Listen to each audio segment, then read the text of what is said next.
Les podcasts du Figaro. L'amour, dans les chevaux rayonnants de ses yeux, montre l'aveugle route à mon cœur malheureux. Il y a bien plus dans la poésie de Laurent de Médicis que les tourments de la passion. Pour cet humaniste, c'est dans l'énigme d'un regard, dans la contemplation de la femme aimée, que se cache le secret du divin. L'amour qui vient ravir l'âme, tel est le sujet du Printemps, l'une des œuvres majeures de Sandro Botticelli.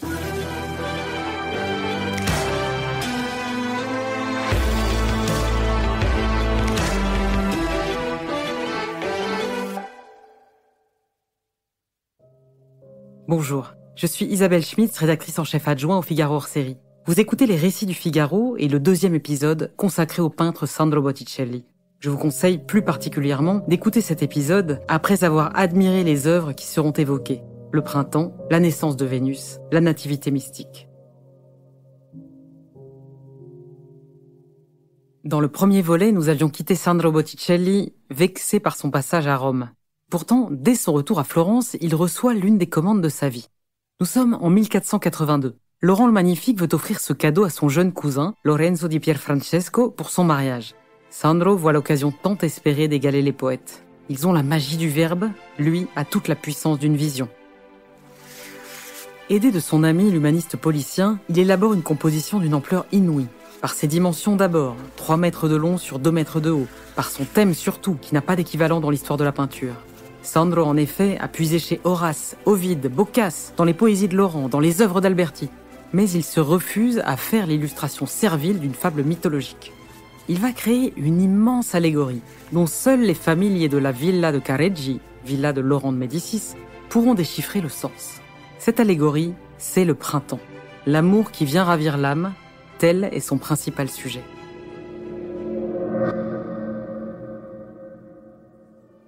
Comme autant de couches de vernis sur une toile, le peintre multiplie les significations. Sa Vénus incarne tout d'abord l'amour qui, depuis l'origine et de printemps en printemps, préside à la course des mondes. Sous sa longue robe blanche, elle exhibe un ventre rebondi de femme en qui naît la vie. Quant aux dieux qui l'accompagnent, ce sont ceux de son cortège dans les poèmes antiques, chez Virgile, chez Lucrèce. Mercure, les yeux tournés vers le ciel, n'est pas ici messager de l'Olympe, mais dieu des brises printanières qui dispersent les graines. De son caducée, il chasse les derniers nuages de l'hiver, tandis que les grâces, sous leurs pieds dansants, font germer la terre. Chloris, poursuivi par l'amoureux Zéphyr, illustre encore cette force féconde de la nature. Sous les ardeurs du dieu des vents, la nymphe se change en flore, déesse des fleurs, une métamorphose tout inspirée d'Ovide. Et Cupidon, les yeux bandés, darde ses flèches à l'aveugle. Mais la Vénus du printemps symbolise aussi l'amour célébré dans les sonnets de Laurent, l'amour des joutes courtoises immortalisées par Policien. Botticelli a peint les déesses dans les tenues les plus raffinées, maillées d'or, bordées de perles, comme seules les élégantes en portaient à l'époque. La femme, incarnation de la beauté sensible, est celle qui blesse d'un regard. Dans un jardin où les lauriers rappellent le prénom de Laurent, tandis que les orangers évoquent l'écu des Médicis, c'est aussi l'amour d'un homme qui se déclare. Nul ne l'ignore à Careggi, une femme règne sur le cœur du maître de Florence. Mariée à Clarice Orsini, une Romaine épousée en 1469 par arrière-pensée politique, Laurent aime la belle Lucrezia Donati. L'historienne d'art Stefania Tullio Cataldo, spécialiste de la Renaissance italienne, nous explique ce chef-d'œuvre. Le printemps incarne véritablement l'idéal néoplatonicien de Marsilio Fissa, c'est-à-dire cette possibilité de cohabitation entre le monde classique et les croyances chrétiennes. Nous avons donc au moins 2 niveaux de lecture dans ce tableau. Tout d'abord la mythologie, nous retrouvons d'ailleurs le vent Zéphyr qui s'unit à la nymphe Chlori et cette union du vent et de la terre provoque le renouveau de la nature et donc la métamorphose de Chlori en printemps. Ensuite, nous avons les 3 grâces qui sont en train de danser avec harmonie. Et enfin, un personnage qui, avec son caducée, indique vers les nuages, vers le ciel, avec un casque et des sandales et que nous identifions facilement en Mercure. Au centre de l'image, un personnage, une figure féminine nous regarde. Il a un geste qui aujourd'hui ne veut plus rien dire, mais qu'à l'époque était un geste d'invitation. Donc, il nous invite à rentrer dans l'image. Et c'est aussi celle qui nous donne la clé de lecture chrétienne de ce tableau, parce que c'est Vénus, donc c'est l'amour. L'amour représente pour Marci-Fissa ce moteur qui permet à l'être humain de s'évoluer, et cette évolution se fait à travers des étapes qui sont incarnées par ces trois groupes dans le tableau. À droite, donc, cette union physique charnelle entre le vent et la nymphe représente évidemment l'amour comme pulsion physique que les êtres humains partagent avec les animaux.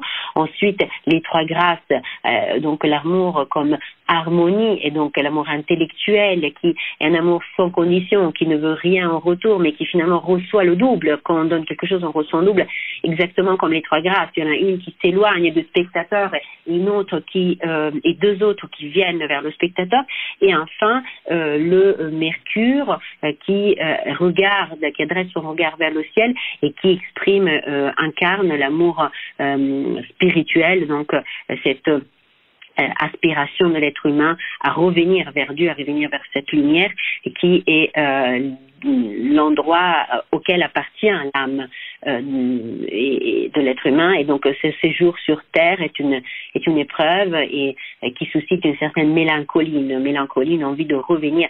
Et ce regard que toujours nous séduit dans les personnages féminins de Botticelli, toujours un peu absent, un peu mélancolique, exprime justement cette envie de revenir au Créateur, de revenir à ce monde de l'esprit. Sandro, auteur d'un tel chef-d'œuvre, incarne à lui seul toute la Renaissance. En s'inspirant des poètes antiques, il a su exprimer des idées de son temps. En l'honneur de Laurent, il a inventé une nouvelle image de l'amour. Un amour qu'on lit dans les yeux d'une femme et qui prédit l'éternité. Botticelli avait déjà connu maintes fois les éclats du triomphe. Cette fois-ci, personne n'a de mots. Il nous manque d'ailleurs toujours. Mais ce silence dit sa gloire. L'expérience romaine de Botticelli ne l'a pas laissé indemne. Non pas que son amour-propre soit si endolori, mais il est la bassesse. Il fallait être bien naïf pour attribuer le camouflet infligé par Sixte IV aux artistes florentins à un simple manque de goût. À travers eux, on visait les Médicis. Pour les hommes retors, il n'y a pas de petite vengeance. La guerre qui a repris de plus belle entre Florence et les États du pape est seulement venue confirmer les soupçons de Sandro. Les fourberies de l'évêque de Rome ont marqué durablement son esprit. Bien qu'il ait retrouvé avec plaisir la compagnie de son ami policien lors de ses visites à la Villa Careggi, un doute grandissant l'obsède. Et si son optimisme sur la nature humaine n'était qu'une illusion? Sandro veut garder confiance dans les promesses heureuses du néoplatonisme. En 1484, il puise dans les vers de Policien la matière d'une nouvelle allégorie. À 39 ans, il va mettre la dernière touche à La naissance de Vénus.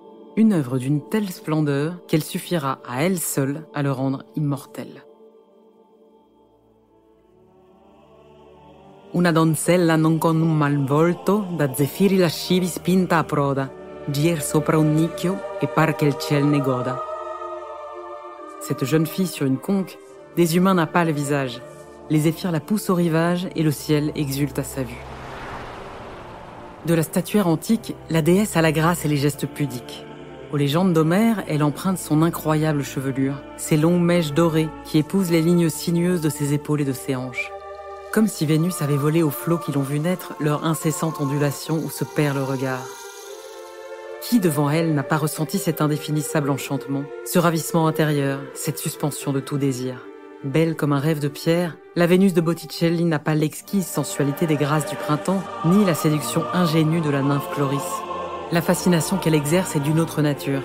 Avec son visage de madone rêveuse, elle incarne la puissance pacifiante de l'amour qui réconcilie l'âme et l'univers. Christianisme et paganisme se mêlent dans ce troublant regard, symbole parfait du néoplatonisme.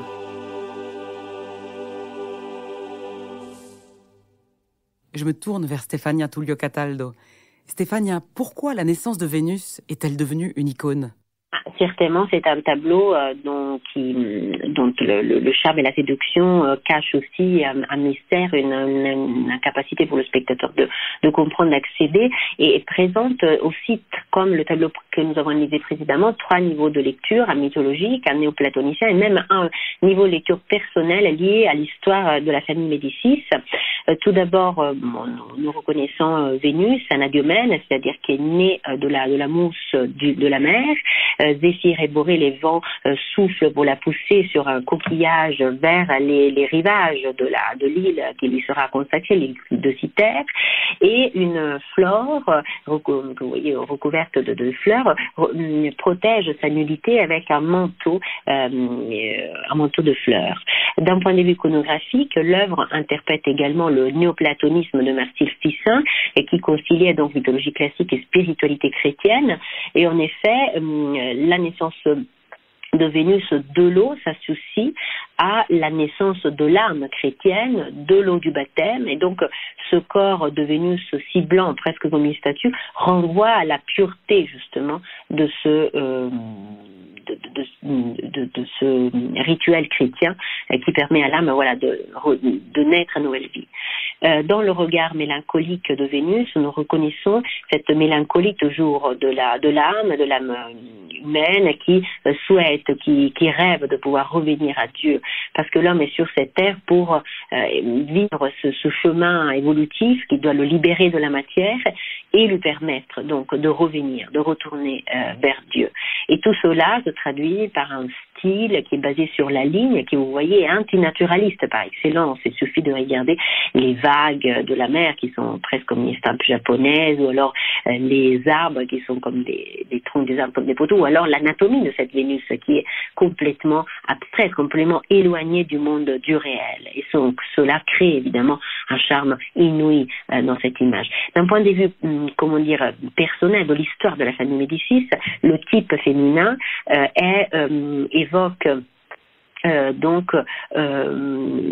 ce visage évoque probablement la Simonetta Vespucci, qui était cette beauté de la Renaissance, qui a été la muse de poètes, d'écrivains, de peintres comme Botticelli, qui s'en inspire pour son prototype féminin, et qui avait eu notamment la vénération et l'amour spirituel, intellectuel, on pourrait dire, néoplatonicien, de Julien de Médicis, frère de Laurent, qui lui avait même dédié sa victoire lors d'une importante joute qui s'était jouée à Florence. Ces thèses métaphysiques sont condamnées par le pape Innocent IV, successeur de Sixte IV. Sandro se lance alors à corps perdu dans l'exécution de la commande très particulière qu'il vient de recevoir de son ami Lorenzo di Pier Francesco, cousin des Médicis. L'illustration de la Divine Comédie de Dante. Elle va l'occuper jusqu'à sa mort. Cette œuvre est une exploration de l'âme humaine, à travers les tourments de l'enfer, les repentirs du purgatoire et les extases du paradis. On y lit les anxiétés de l'artiste, ses espoirs qui ne veulent pas mourir, sa conviction que la vision platonicienne rejoint l'emportement mystique. Sandro garde néanmoins sa bonne humeur légendaire. La nuit du 5 avril 1492, la foudre a frappé dans un fracas de fin du monde.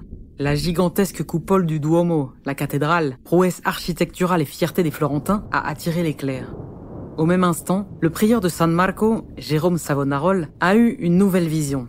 Un glaive immense dans le ciel au-dessus de la ville, l'armée des anges en marche, le châtiment prochain pour les impies.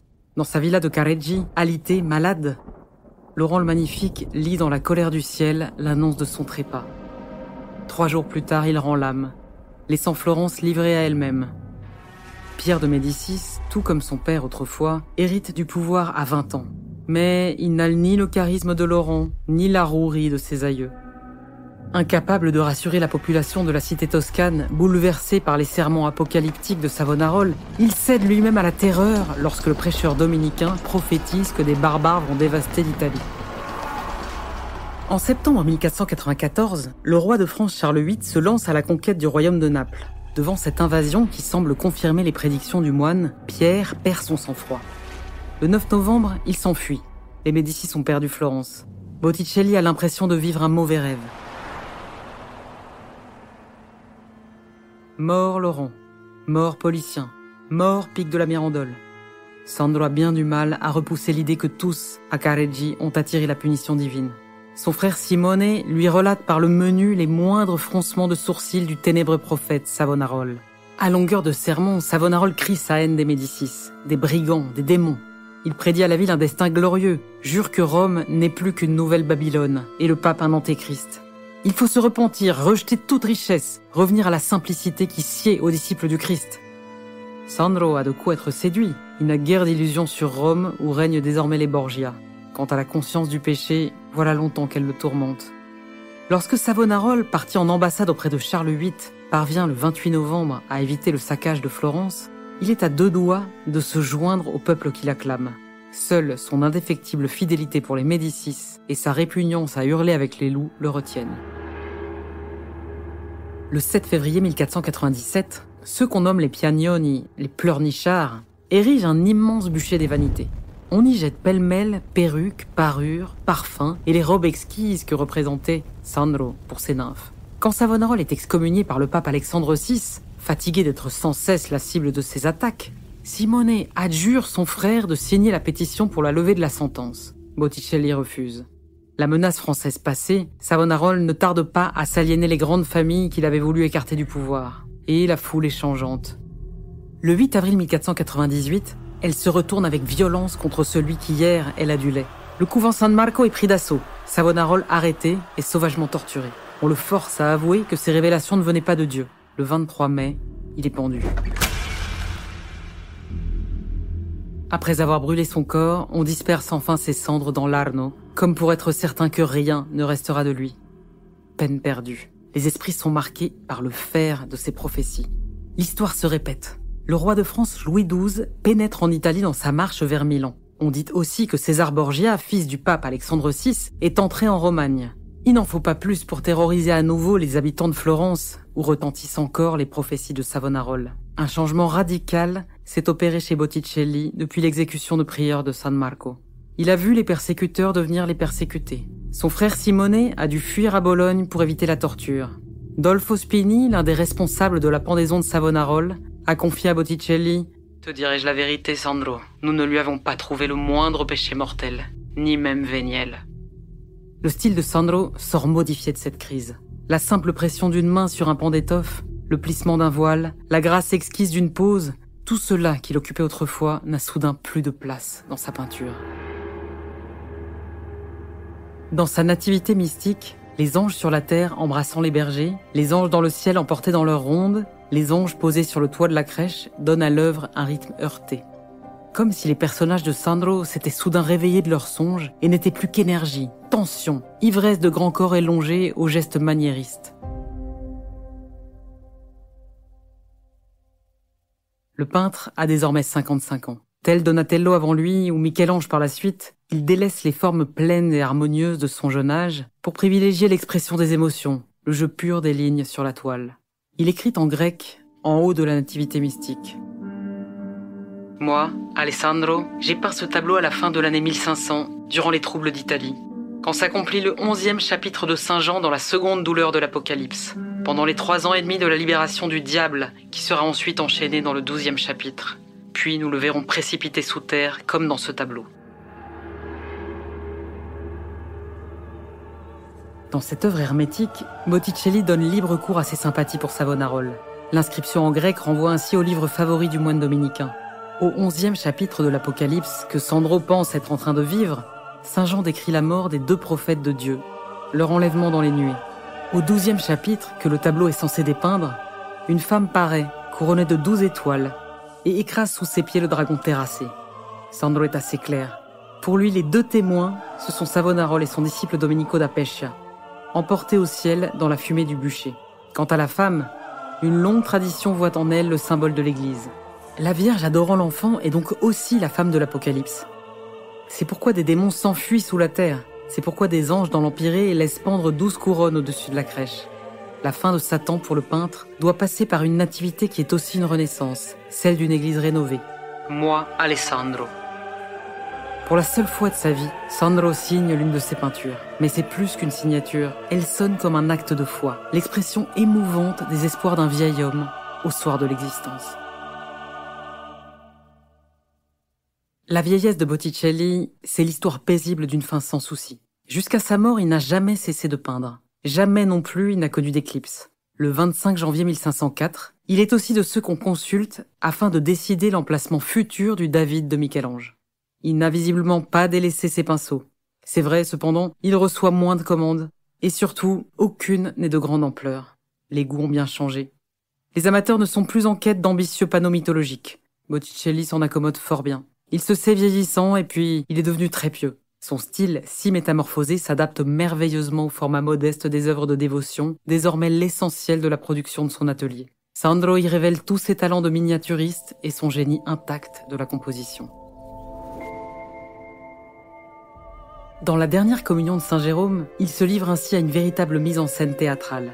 Le décor de l'arrière-plan, d'une simplicité extrême, reporte toute l'attention sur le groupe central, sur la révérence des moines pour le vieil ermite, sur la vénération du saint pour le Dieu qu'il reçoit dans l'hostie. Tout tient dans ce corps mourant, tendu dans un ultime effort pour se mettre une dernière fois à genoux. Indéniablement, là où il perd en beauté plastique, Sandro gagne en émotion. Ce style des dernières années ne va pas sans reniement. Les personnages de Botticelli, avec leurs gestes violents, souvent disharmonieux, sont de ceux qui, pour Alberti, imitent les mouvements des histrions au mépris de toute dignité de la peinture. De fait, dans l'histoire de Lucrèce et l'histoire de Virginie, ils surgissent comme autant de marionnettes expressionnistes dans un décor antique d'une symétrie irréelle. Comme si le peintre revenu de ses certitudes prenait quelques distances avec le credo albertien de ses débuts. Le peintre n'est pas réfractaire à toute nouveauté. Il s'essaye à peindre à l'huile, il s'intéresse à la gravure. Enfin, il reprend contact avec Léonard. Sous son influence, il ose réaliser un dernier rêve, une ultime adoration des mages avec une sainte famille entourée d'une foule houleuse, dans un décor extravagant de roc gigantesque. Un vibrant hommage à Vinci et à ses paysages dont jeune, il se moquait. Sandro n'achèvera pas cette œuvre.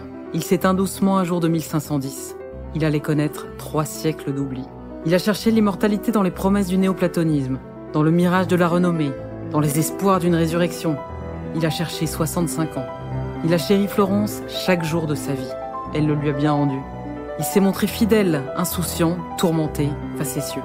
Il a changé, il a vieilli, sans jamais laisser s'éteindre en lui l'étincelle du génie. Au soir de sa vie, il est sûrement parti tranquille. Il n'avait rien à regretter.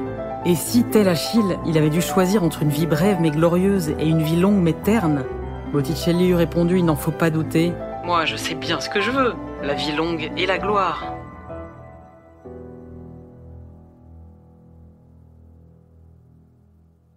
Merci d'avoir écouté ces récits du Figaro consacrés à Sandro Botticelli, écrits d'après les articles de Maxime Derberg dans le Figaro hors-série. Vous pouvez retrouver notre podcast sur le site du Figaro et sur votre application de podcast préférée. Pour en savoir plus sur l'histoire de ce génie de la peinture et admirer ses œuvres, je vous invite aussi à découvrir sur Figaro Store le numéro du Figaro hors-série, Botticelli, toute la beauté du monde. Cet épisode a été réalisé par Clémence Bayeux.